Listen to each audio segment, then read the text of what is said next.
Sir आपने जब समझाया, मैंने एजेंट को कॉल किया और उनको सारी चीजें समझाई।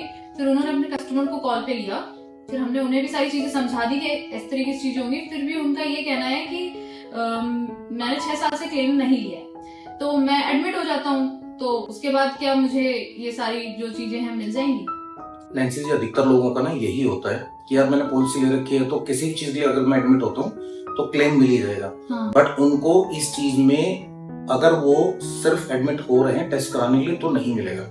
अच्छा, तो पर उनका ये कहना है कि जो उनके डॉक्टर हैं वो उनके जान पहचान के हैं, तो वो सारी चीजें उसमें लिखवा लेंगे, तो क्या उसके बाद उनको क्लेम मिल जाएगा? नहीं मिलेगा। तो हमेशा ना लोगों को यही लगता है कि यार जान पहचान डॉक्टर कुछ भी लिख देंगे तो क्लेम मिल जाएगा। अब इसमें ना जो वो एडमिशन की बात कर रहे हैं उसमें वो टेस्ट करवाने के पर्पज से एडमिट होना चाह रहे हैं। क्या शरीर में इशू है नहीं है उनको पता, और डॉक्टर भी उसको जस्टिफाई नहीं कर पाएंगे। तो इंश्योरेंस में एक टर्म यूज होती है, admission is primary diagnostic and evaluation purpose, जिसका मतलब ये है कि जो कस्टमर है वो सिर्फ डायग्नोस्टिक पर्पस से और इवेल्युएट करवाने के लिए, ऑब्जर्वेशन के लिए एडमिट हुआ है, उस केस में कोई भी इंश्योरेंस कंपनी किसी भी पॉलिसी में क्लेम नहीं देते हैं। वहां पे बहुत से डॉक्टर कई बार ना पेशेंट को गुमराह करने की कोशिश करते हैं कि मैं अपने आप लिख दूंगा, कोई ना कोई बीमारी दिखा रहे हैं। बट इंश्योरेंस कंपनी का अपने रोज का काम है, तो उनको भी वो भी ना सारे वाइटल चार्ट्स मांगते हैं। वाइटल चार्ट होते हैं आपके ब्लड टेस्ट रिपोर्ट्स और बाकी चीजें।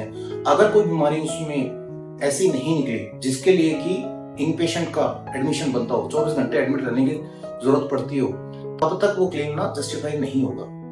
अगर फिर भी कस्टमर अपनी तरफ से ये कह रहा है तो हम उस केस में उनकी कोई मदद नहीं कर पाएंगे, क्योंकि मैंने जो एक्सपीरियंस किया है 95% केसेस में इस तरह जहां पे एडमिशन की जरूरत नहीं होती वहां पे केसेस रिजेक्ट ही होते हैं। कस्टमर को तो ये लगता है कि यार पॉलिसी अगर ले रखी है तो 6 साल अगर प्रीमियम भरते हुए हो गए तो मेरे टेस्ट भी हो रहे हैं तो वो कवर हो जाए।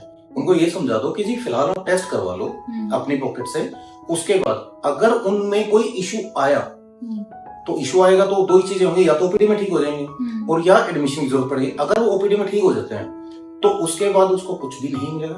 बट अगर कोई ऐसी सीवियर सिचुएशन निकल के आती है, क्योंकि आपने जो बताया सीटी स्कैन और एमआरआई उनको रिकमेंड किया, तो चांसेस है कि कुछ ना कुछ इशू निकले, क्योंकि ऐसे टेस्ट ना डॉक्टर हाई मतलब जब रिकमेंड करते हैं इस तरह के टेस्ट तो अल्ट्रासाउंड में या एक्सरे में नहीं आया तो तभी करते हैं। कोई ना कोई रीजन होता है। अगर कुछ ऐसा निकल गया जिसके बाद एडमिशन की जरूरत पड़ी तो फिर ये वाला पैसा भी उनका प्री एंड पोस्ट में क्लेम हो जाएगा।